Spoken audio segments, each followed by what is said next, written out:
blowing snow, extreme cold, and slick roads. I'd like to get home and get back to work.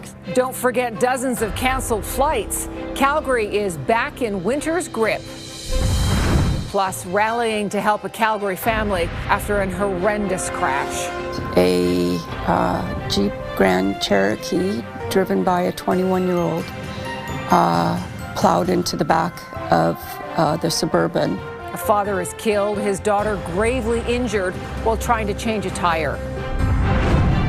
And who abandoned this dog outside a local soccer center? The person who found the dog brought it in to us immediately, and we were able to hospitalize the dog and get it under treatment immediately. A tiny Pomeranian in medical distress is left in a backpack. Charges could be pending. CTV Calgary, local breaking news with Tara Nelson. Hello and thank you for joining us. Winter weather is back and it's a bit of a shock to the system for many. Driving conditions across the city and southern Alberta are hazardous in blizzard-like conditions. Police have responded to dozens of collisions and many passengers hoping to fly are grounded.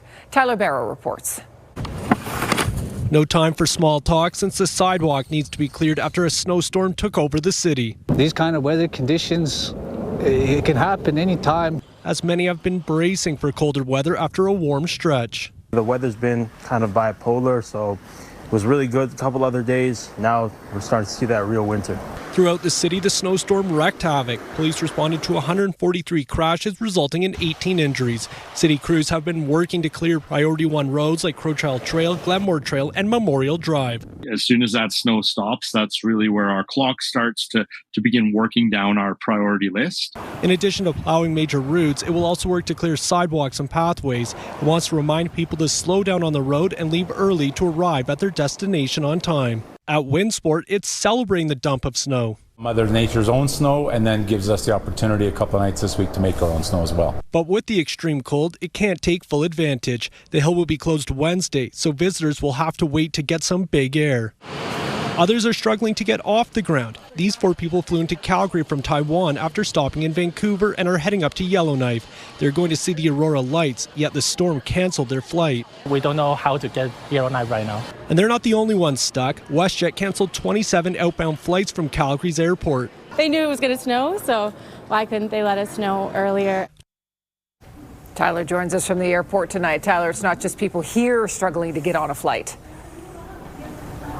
Tara, WestJet has issued 100 weather-related cancellations in areas affected by the storm. Now, it is advising passengers who have imminent travel plans to look and monitor the status of their flight prior to heading to the airport. It has issued a travel advisory for Alberta, Saskatchewan, Manitoba, and Southern Ontario, enabling its flexible change and cancel program for today and tomorrow. Now, schools are also impacted by this as the Calgary Board of Education canceled all high school athletic programming and is advising parents to be aware of bus delays. Tara? Okay, Tyler, thank you. Some similar scenes further north as Edmontonians face a fresh batch of snow too. Drivers spent the morning commute dealing with conditions in the province's capital. Edmonton Mayor Andrew Knack says external snow clearing contractors are being brought in to get roadways cleared. Meantime, a tow ban has been issued by RCMP from Edmonton to Red Deer, and police say travel is not recommended. To the south, whiteout conditions across Lethbridge today with the return of winter weather.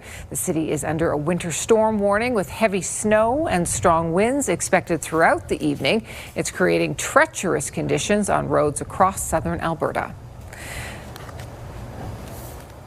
A truck driver has died after a crash in icy and snowy conditions west of Golden, BC.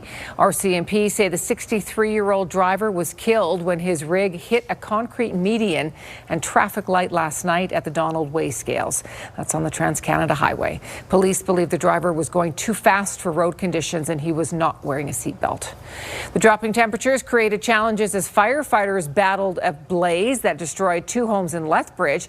It happened around 2:30 this morning in the Gary Station neighborhood. Residents escaped without injury.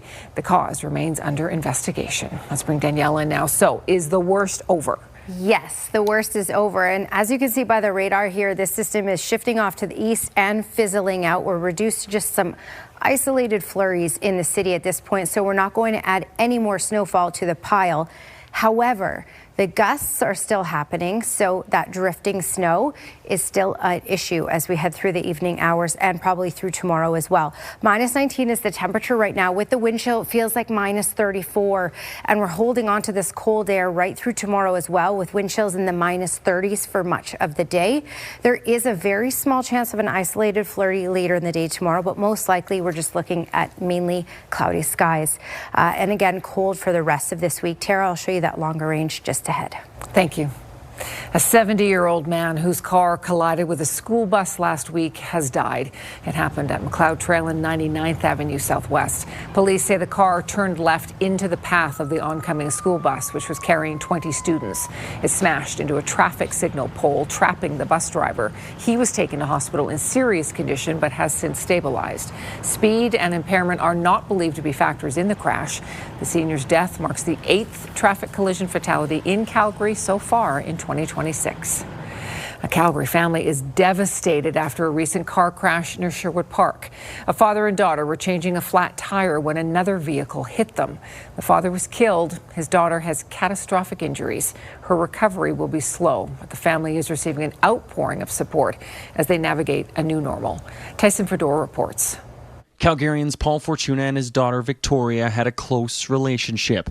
They shared their love of the Edmonton Oilers and their affection for their dog Monty. Paul welcomed Victoria to the world 21 years ago. The first person to hold her was Paul. So the first face that Victoria saw was her dad's. And they had a special bond. One that was tragically cut short on February 8th outside Sherwood Park on Anthony Henday Drive. Victoria called her dad, who was in Edmonton for business, to help fix a flat tire on the side of the road. As both stood roadside working on the tire, an SUV driven by a 21-year-old smashed into their vehicles, pushing them into the pair, killing Paul. Victoria was taken to hospital and placed into an induced coma. Both her legs were later amputated. It's going to be a journey, and it's going to be a long-term journey for her. She's going to experience many milestones in her life where she's going to have wanted her dad to be there. And tragically, someone's taken that from them. Victoria is a fine arts student at MacEwan University. She's had background roles in shows such as The Last of Us and Heartland. She even participated in the Calgary Stampede Parade last year. Family says she will need prosthetics. Her home will need to be modified to make it more accessible. We are going to do everything we can to give her the best life and help support her. The family has received an outpouring of financial donations through a crowdfunding campaign. RCMP have not laid charges but continue their investigation. This is not the time for anger. It's hard to put that aside because it is so unfair and so unnecessary. Tyson Fedor, CTV News, Calgary. The GoFundMe campaign for Victoria has raised nearly $200,000 so far as she adjusts to life in a wheelchair. Start preparing for more water restrictions. The mayor says they are likely going to be needed again this spring while they work on the Bears Paw feeder main. Alicia Fieldberg joins us from City Hall tonight. And Alicia, we don't quite yet know exactly when they'll start. Tara, Mayor Farkas says that we will have details soon, but Calgarians will likely have to step up again to conserve water to allow the city crews to meet the city's expedited timeline to repair that pipe. Now, this all started with that feeder main burst back in June of 2024 that put the city under stage 4 water restrictions for nearly 4 months. Now, at the end of December 2025, the pipe burst again, prompting emergency water restrictions to get things back under control. Now, the work to repair the feeder main has been ongoing, but the mayor says that we will likely need proactive water restrictions this spring so that the Glenmore Reservoir has enough water during the time that the crews do some major pipe repairs. The City Council is also pressing for city administration to find ways to get projects done faster rather than deferring the capital to the next year. Today, the city discussed recruiting a water oversight board to hold city administration accountable and to keep tabs of projects like the feeder main repairs. Now, as for the details of the upcoming water restrictions, the mayor says the city is monitoring several things, including the snowpack in the mountains, to determine when the shutdown will happen and how long it will last.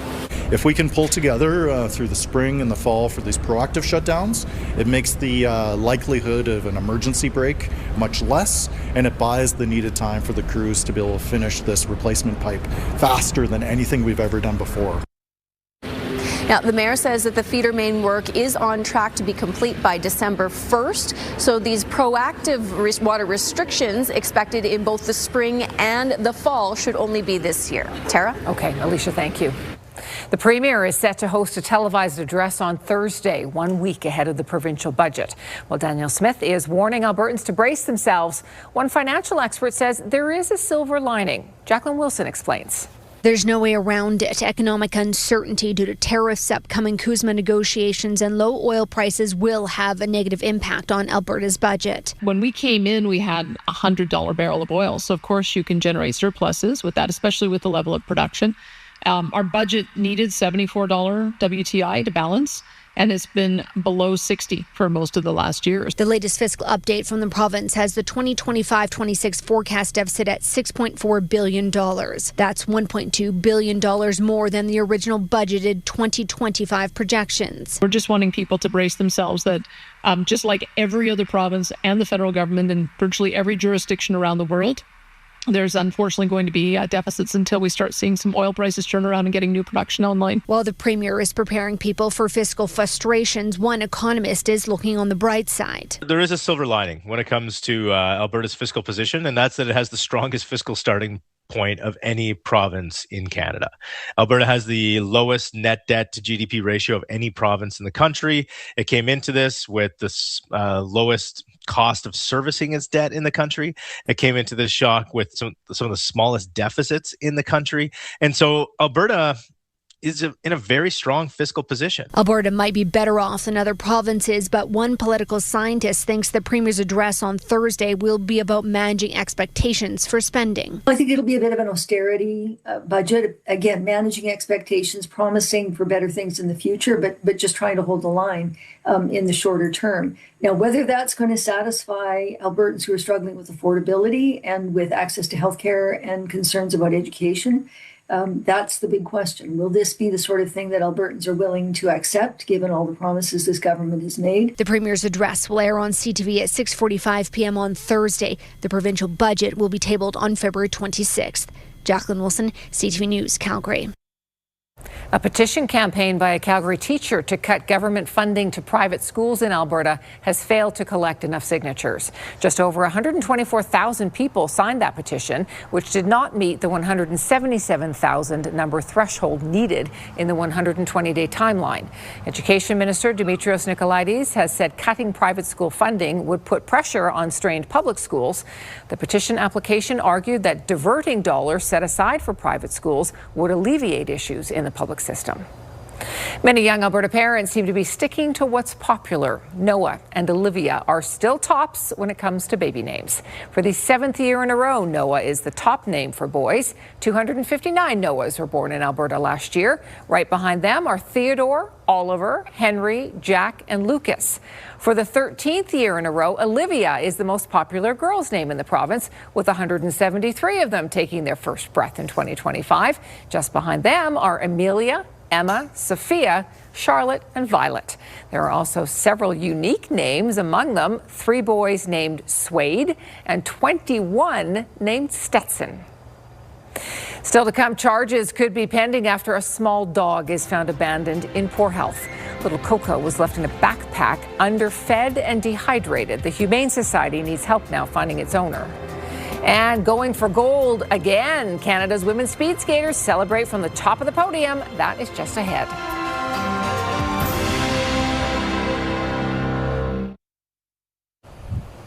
One adult was injured in a stabbing in a southwest Calgary neighborhood this morning. Police responded to Silverado Saddle Crescent at around 6:30. The victim's injuries are not life-threatening. One person is in custody. The Calgary Humane Society needs your help in its investigation of an abandoned pet. A small dog was found in a backpack 10 days ago outside a soccer facility. It was in bad shape, starving and dehydrated. A Good Samaritan found the pet and quickly turned it in, likely saving its life. Kevin Fleming reports. This is 7-year-old Coco, and he's looking a little worse for wear with his fur shaved off. But the Pomeranian is in much better shape now than when he was brought into the Calgary Humane Society. The dog was very dehydrated, was emaciated as well, so a deficiency in both calories and water intake. And then, just left in a not so public area in this backpack, so thank goodness it was found. A very callous way to leave an animal that is suffering, visibly suffering. Brad Nichols says whoever abandoned the dog left it and a note with the dog's name, breed, and age inside this backpack. It was found outside the Calgary Southwest United Soccer Club that's located in an industrial area. The dog was hospitalized in an ER for about a week with a fairly guarded prognosis. We've been able to transfer the dog into our care here at CHS now as of the weekend, and we're a bit more hopeful now, but the dog's still not out of the woods. Nichols says this is a serious offense that could come with a fine, jail time, and a lifetime ban on owning another pet. First off, we want to speak with the owner or person in control of the animal to find out what the circumstances are. Not making any judgments just yet, but on the face of it, there's some criminal acts that have taken place here, and so an investigation is unbiased, and so we'd certainly like to start there. But on the face of it, both on the medical neglect end and the abandonment end, this doesn't look great. The Humane Society says Coco still has a long way to go in his recovery before it can think of finding him a new home. Kevin Fleming, CTV News, Calgary. And the Calgary Humane Society wants to hear from you if you have any information. We have more on our website about reporting suspected animal abuse. This is CTV News, Calgary. Let's bring Danielle back in as we look ahead to our 5-day forecast. So let's start with today. How much snow actually fell? Well, in the city, we had anywhere from 7 to 15 centimeters of snow. Now, keep in mind, it is hard to measure snow when it's blowing and drifting, but those are the roundabout totals that we have so far at this point for the city of Calgary. Lethbridge, closer to 6 centimeters. And the cold weather has arrived, that's for sure. I'm sure you felt it if you were outside at all. A little shock to the system for sure as we get adjusted to winter weather that we haven't had for most of the winter. All right, with the wind chill right now in the city, it feels more like minus 33. Minus 29 is what it feels like in Pincher Creek. Minus 31 with that wind chill in Lethbridge, and minus 28 in Medicine Hat. These are wind chill totals or amounts that we are looking at through all of tomorrow as well. So expect it to feel closer to that minus 30 mark with the wind chill throughout the day tomorrow, most communities in southern Alberta. Okay, let's backtrack for a second. Yes, we got the snowfall, lots of snowfall in a short amount of time, but we also had these strong wind gusts. So we maxed out closer to 70 kilometers per hour in the city, and 80 for Lethbridge and Medicine Hat, closer to 70 in Brooks as well, and just above 50 for Drumheller. That led to reduced visibility. At times, we were under a kilometer for visibility in the city, and worse than that in other areas at moments. So it was certainly tricky driving conditions, treacherous, you could say, because it was slippery, visibility was reduced, and it was just a very slow go out there. Hopefully you were able to stay off the roads, and the conditions are looking better for tomorrow, but we're still looking at blowing snow as an issue tonight and through tomorrow morning as well. This system is really tapering off and moving on out to the east as well, as you can see here, but we still have a couple isolated flurries. So while we're not going to add any more to any sort of totals that we have in the city, we still have a couple isolated flurries in the city that are just making their way out. Taking a little move around here, around Youngstown, Serial, Hannah, it is now cleared out of this area as well. And closer to Medicine Hat, we still have a little bit, some isolated flurries north of the Medicine Hat area mainly, but this is out of the way in about an hour or so.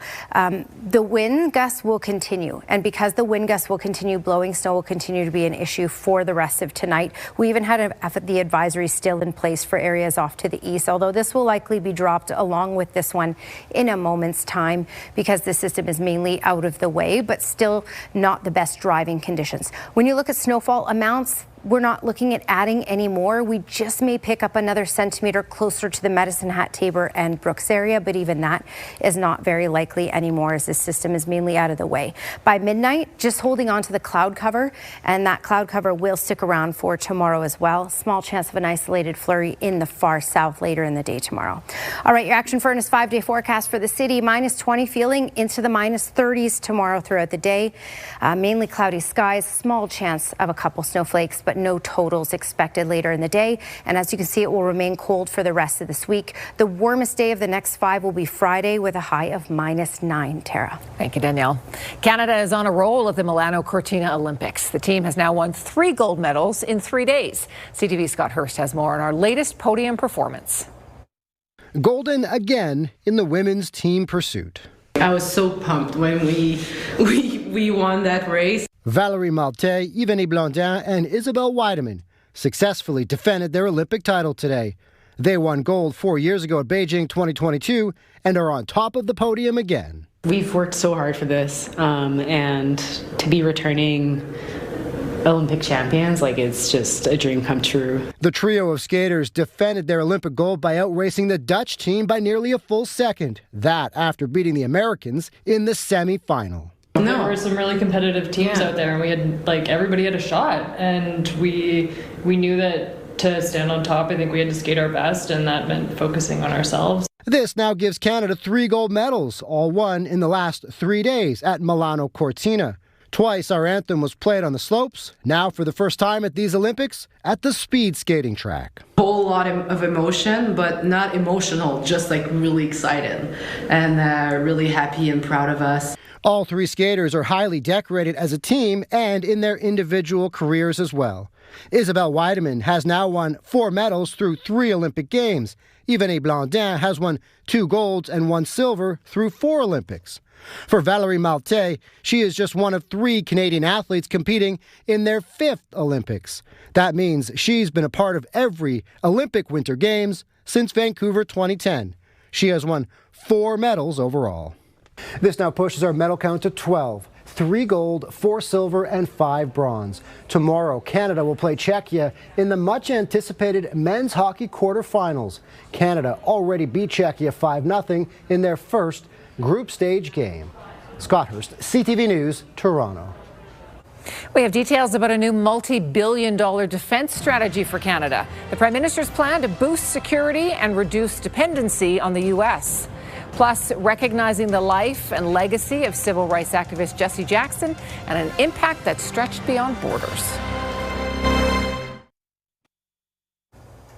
Prime Minister Mark Carney officially launched a multi-billion-dollar Canada First Buy and Build Defence Industrial Strategy today. It promises contracts to Canadian firms and 125,000 jobs to Canadians. CTV's Quebec Bureau Chief Jean-Vier Beauchemin reports. Prime Minister Mark Carney says Canada has for too long relied on geography and others to protect the country, that his plan overhauls that strategy in a changing world. It means building a domestic defense industrial base so we are never hostage to the decisions of others. Others, including the U.S. Still, Carney insisted his strategy to arm the military and boost Canada's defense industry would be complementary, not in competition with American defense supply chains. Its framework is simple. Build, partner, buy. First, we will build in Canada and prioritize Canadian companies. Canadian companies now provide roughly 1/3 of this country's military needs. Carney wants 70% over the next decade, and he wants to increase defense exports by 50%. That's real growth. Many of Canada's defense contractors have long focused on exports. This strategy could change that, but the industry says the procurement system has to be much leaner, faster. If it doesn't happen, it could undermine the entire strategy that we just heard about today. Many of the details had been revealed before, and the Conservatives criticized the strategy as filled with buzzwords and promises that won't deliver. What I expect from this government is that they're going to put aside their partisanship and reach across the table and work with us to ensure that we can deliver. But the government says it's setting up a defense investment agency to streamline the system, a centerpiece of its strategy.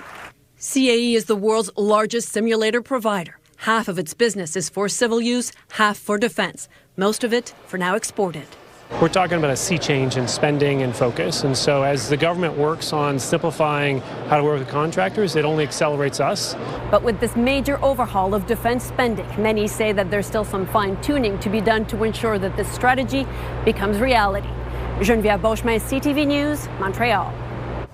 Tributes are pouring in for Jesse Jackson, a champion of civil rights and social justice, who, along with Martin Luther King Jr., was a towering figure in the leadership of Black America. The 84-year-old who died this morning leaves behind a complex legacy. CTV's Heather Wright reports. I am. A skilled orator, a passionate advocate, Jesse Jackson spent 6 decades building bridges, helping the less fortunate, and fighting for racial equality. Keep hope alive. Keep hope alive. Born in the segregated South in 1941 to a teenage mother, Jackson was in seminary school when he traveled to Selma, Alabama to march for voting rights, meeting Dr. Martin Luther King Jr. for the first time. He soon began working with the civil rights leader and was at the motel in Memphis, Tennessee, the night King was assassinated. We ain't the bottom, we the foundation. Jackson soon emerged as the most high-profile successor to Dr. King, though some accused the Baptist minister of capitalizing on King's death. Our flag is red, white, and blue, but our nation is rainbow. Red, yellow, brown, black, and white. One of the most prominent American politicians of the 1980s and 90s, Jackson started the Rainbow Coalition, focusing on social justice and economic empowerment. I officially announce my candidacy. Jackson ran for president twice in 1984 and 1988, considered the first black candidate to be a serious contender. And though he was never the Democratic nominee, his work helped pave the path for the election of President Barack Obama in 2008. Jackson watched with tears in his eyes as Obama was declared the winner. Jackson was not without fault. During his first presidential campaign, he used an anti-Semitic slur to describe New York City, later apologizing. And in 2001, he admitted to fathering a child out of wedlock. This campaign has taught me much. In announcing his death today, his family called him a real servant leader who elevated the voice of the voiceless. Jesse Jackson was 84. Heather Wright, CTV News, Toronto. Just ahead, fighting fire from the air. Alberta drops $400 million on new water bombers to boost the province's wildfire arsenal. That's next.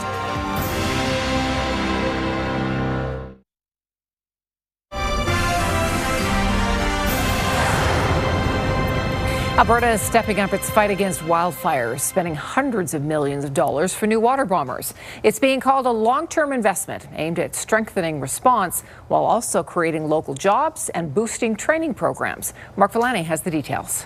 Alberta has seen its share of wildfire devastation, from homes burnt to the ground in Fort McMurray to the town of Jasper up in flames. It's why the province is opening up its pocketbook to stay prepared. This is an investment in public safety, in the lives of Albertans, protection of their property, protection of our communities. Alberta's government is spending $400 million allocated from its 2024 budget to purchase 5 new DHC 515 aircrafts from de Havilland, Canada. These new models will complement Alberta's existing fleet of 4 water bombers, flying 15% faster at up to 330 kilometers per hour and increasing aerial drop capacity by nearly 60%. Entirely built in Alberta, the first water bomber is expected to arrive by spring 2031, and the remaining aircraft delivered over the following 2 years. New aircraft are a game changer. They're built for Alberta. They fly faster, carry more water, and reload in seconds, giving our wildland firefighters the power to hit wildfires hard and early. It's all part of a deal that aims to create and sustain at least 1,000 jobs. Welcome news for SAIT's aviation programs, which have doubled training capacity over the last few years just to keep up with demand. And today we have over 80% of our airplanes either made by us or sourced by Canadian companies.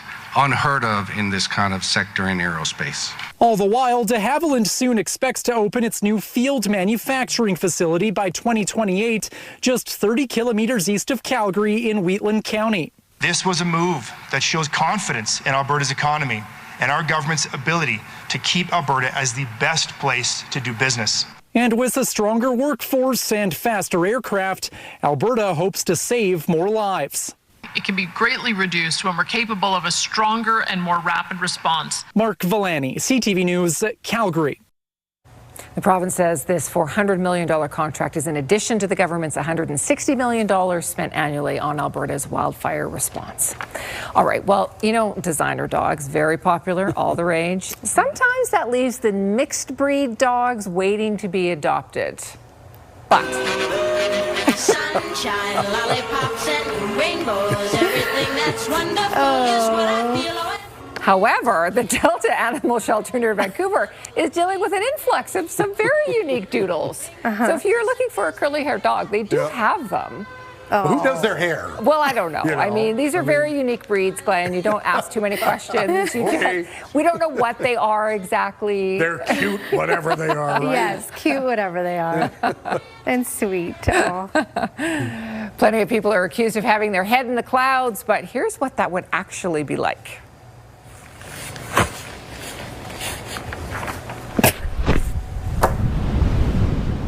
This is the POV. So you saw the Daredevil base jumper taking off. Yeah. This is him leaping through these thick clouds. Wow. Just wait till you see how long it takes to come out the other side. How long you're actually falling before you start to see the clouds open up again. I'd be completely freaked out. No way. No way. Yeah. Yikes. That's a lot of trust in something, having some time after the clouds. Yeah, I mean, I guess you've sussed it all out ahead of time, but still, that's a long time to spend where you can't see where you're going. Wow. Well, the Calgary Flames got a shout out on The Simpsons' latest episode, but it was actually more of a burn. He just became a minority owner of the Calgary Flames. Oh, they haven't been good for years. Oh, Marge, what a burn. That hurts. Oh, my goodness. That hurts. They say all PR is good PR. Don't they say that? I mean, people are talking about you. I guess. I'm sure The Simpsons still has, millions of viewers. So. Not the first time they've made it on The Simpsons, too. Were they that mean the last time? Well, yes. Oh. Okay, who's the writer that keeps being mean about the Flames, I wonder? Right. Well, some Calgary businesses receive help to tackle the impact of tariffs. The federal funding is meant to alleviate pressure and the trickle-down impact on consumers. That is next.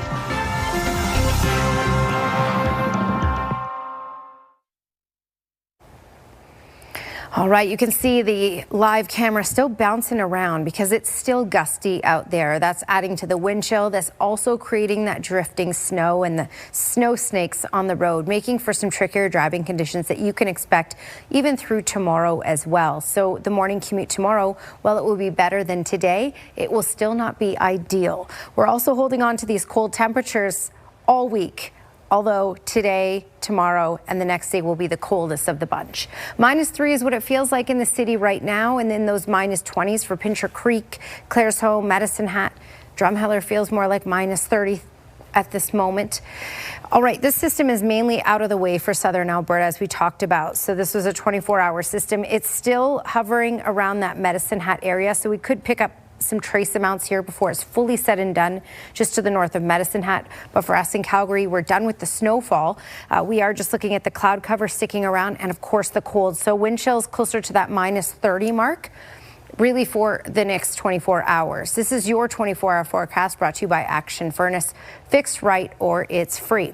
All right, looking around for tomorrow, -2 is the high for Kelowna, -12 for Fernie. Still some snowfall possible, Edmonton and north, but Red Deer and south, we're just looking at mainly cloudy skies. And as you can see, these base temperatures definitely cold. -22 for Olds, -20 for Drumheller, and -teens for Lethbridge through Medicine Hat and Milk River. Tara. Thank you, Danielle. Calgary police have responded to 143 collisions and counting since midnight. Driving conditions remain hazardous with reduced visibility in the city and on the highways. RCMP say travel is not recommended on the QE2 tonight. A fundraising campaign has raised nearly $200,000 to help a 21-year-old woman whose legs had to be amputated after a crash. Her Calgary father died when an SUV hit them. They were fixing a flat tire. And Mayor Jeremy Farkas says more water restrictions are coming this spring as work continues on the Bears Paw feeder main. It has ruptured twice in the last 2 years. The Federal Minister of Emergency Management and Community Resilience was in Calgary today. She announced more than $5.8 million in funding through the Regional Tariff Response Initiative. It's aimed at helping prairie-based businesses deal with rising costs and global trade uncertainty. Kevin Green has the details. Prime Minister Mark Carney promised support for companies facing tariff pressures, and Tuesday, his Minister of Emergency Management was in Calgary unveiling a plan to help prairie businesses navigate those threats. So with this new global reality, we can't afford over-reliance on one country, on a single market, a single trade corridor, or a single supply chain. We have to adapt. One of the beneficiaries is Canadian Heritage Roasting Company. It's been hit hard by tariffs because many green coffee beans move through U.S. brokers who pay import tariffs before passing those costs on as they sell to Canadian buyers. It will also lower costs of goods as we're cutting out a number of middlemen through that process, and we're doing the importing directly. Jamie Parker says those savings will eventually be felt by consumers. I think at the end of the day, this will be great for Canadian consumers, where we'll look to have lower cost goods. Olszewski also announced $1.5 million for Mount Royal University to set up an Alberta Logistics Centre of Excellence. By leveraging MRU's supply chain management program and providing work-integrated learning opportunities for our students, this initiative will directly support the goal of Prairies Can to help businesses adapt, diversify, and compete. The Alberta Food Processors Association will receive nearly $1.5 million to upgrade its Alberta Food Connect platform to help companies respond to tariff pressures. Giving them an opportunity to have a navigator in their community. And that's what we're using this funding to do, to create 4 navigators that will really support our community and support our incredible food and beverage system. Other companies accessing the federal program at the start include Columbia Seed Company based in Vauxhall and XPT Grain headquartered in Regina.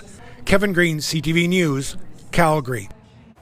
Now, the regional tariff response funding is not grant money. Companies must first spend their own funds and then they are reimbursed. The program is still accepting applications. Air Transat is completing its plan to return passengers from Cuba. The airline has suspended all flights to Cuba until the end of April. Air Canada and WestJet have also stopped flying to the popular tourist destination because of fuel shortages. Cuba lost its main source of fuel last month when the U.S. took control of Venezuela's oil reserves. The NDP and the Bloc are calling on Ottawa to provide more aid to Cuba. The Carney government says its priority is assisting Canadians who are still in that country. Lower gas prices helped to bring inflation down for Canada last month. BNN Bloomberg's Lindsay Biscaya has more. The annual rate of inflation ticked down in the month of January to 2.3%. StatsCan says gas prices were about 16% lower year over year, but that decline was offset by food inflation, which increased more than 7% annually. Shelter inflation also eased, only rising 1.7% in January. That's the first time in almost 5 years that figure has been below 2%. And here are the closing numbers for the day. The Canadian dollar didn't move much, ending the day at 73.31. West Texas Intermediate is down to 62.26. Western Canadian Select is up to just over $47 a barrel. And the TSX dropped today, down 177 points. Those are your business headlines. I'm Lindsay Biscaya. A new album and a new unique tour for Arkells coming to Calgary for a 3-night, 3-club takeover. At 11:11, I held your hips at 12:34. The Canadian rock band will perform in Calgary as part of its Western Canadian Spring Tour. That includes a show at the Palomino on May 19th, the Royal Canadian Legion No. 1 branch on May 20th, and the Palace Theatre on the 21st. Arkells' new album, Between Us, is out April 17th.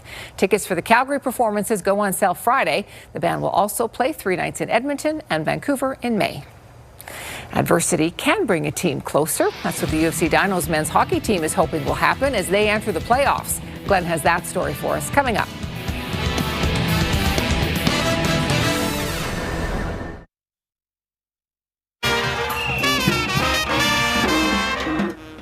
That's the sound of Mardi Gras. People are celebrating in New Orleans with parades, revelry, and costumes. Mardi Gras is also known as Fat Tuesday or Shrove Tuesday. It falls the day before Ash Wednesday. Big Bash marks the end of carnival season and a final chance for indulgence and feasting before the Christian period of Lent. It's playoff time in university hockey. Glenn is back with us. And Glenn, the Dinos men's team finished third in the standings in their division. And Tara, because of that, they're on the road for the playoffs, and all that starts this weekend when they travel to McEwen to take on the Griffins in a best-of-3 quarterfinal series. After starting the year 17-2, the U of C Dinos struggled down the stretch. They were just 2-6 in their last 8 games and fell into third place in the East Division. The good news for the Dinos, they wrapped up the regular season with a pair of wins against Manitoba. Next couple of moves and backhand up over the shoulder. Oh, it's huge. I know before the series, we talked to all the guys and talked about how important it is to have momentum going into the playoffs. So we really had emphasis on that going into the games. We didn't really stress about it too much, saying it's just like any other hockey game. But it was big for us to get those 4 points and have some momentum going into the playoffs. Not winning is never easy, but the Dinos are hoping that stretch of adversity can bring them closer together heading into the playoffs. I think when you have such a good first half like we did, you might start to lose some habits, lose some details of your game and get away with it. So to kind of expose a few parts of our game with that losing streak, I think was huge for us going into playoffs, as we know what we need to work on and how we need to play to beat these good teams. The Dinos finished the regular season with 39 points, 10 more than McEwen. But because of a format change, the Dinos will have to travel to Edmonton for the series. They got home ice advantage, just because of the new division and the new format. It is what it is, and we're going to go up there and win 2 games against a team that plays fast. They throw pucks to speed, and we got to make sure we take care of that. Maybe just trying to put this one into the zone, but an opportunity. What a save! Oh my goodness! This is the last year of university for both Stankowski and Kidd, and they'd love to go on a long playoff run. That's the goal for sure. I've loved my time here and had a good run my first year. Last year we came up a little bit short. So to finish it off with a deep playoff run would just mean the world to me. I mean, we've had a lot of successful years here in my 5 years here, so have one more really good push and hopefully win the national title. That'd be cherry on top. The series gets underway Friday night, Game 2 Saturday night, and if necessary, they'll play Game 3 on Sunday night. Good stuff. Thank you, Glenn. Yeah. So, Danielle, it sounds like the bulk of the snow is over. What we really need to be worried about is the wind chill. Yeah, wind chill and still the drifting snow out there, the snow snakes, as you can say. The roads are still pretty tricky, even though there's no more snow falling. Just a very small chance of an isolated flurry later tomorrow, but most likely all you're going to run into tomorrow is mainly cloudy skies and the cold. So -20 with the wind chill and the -30s for the day tomorrow. And as you can see, we're going to remain cold for the rest of this week with more reasonable cold, I guess you could say, on Friday with a high of -9 by then. We're not even going to get back to the freezing mark until about Thursday of next week. So, it's settled in. All right, Weather Window brought to you by Lux Windows and Doors, crafting quality windows and doors for your style, budget, and Alberta's climate. And Ron Jeffrey sent this in, taken in his backyard in Woodbine in Calgary. On the left, that was yesterday. On the right, obviously today. Yikes. Thanks for your company tonight. Have a terrific evening. We'll see you again tomorrow.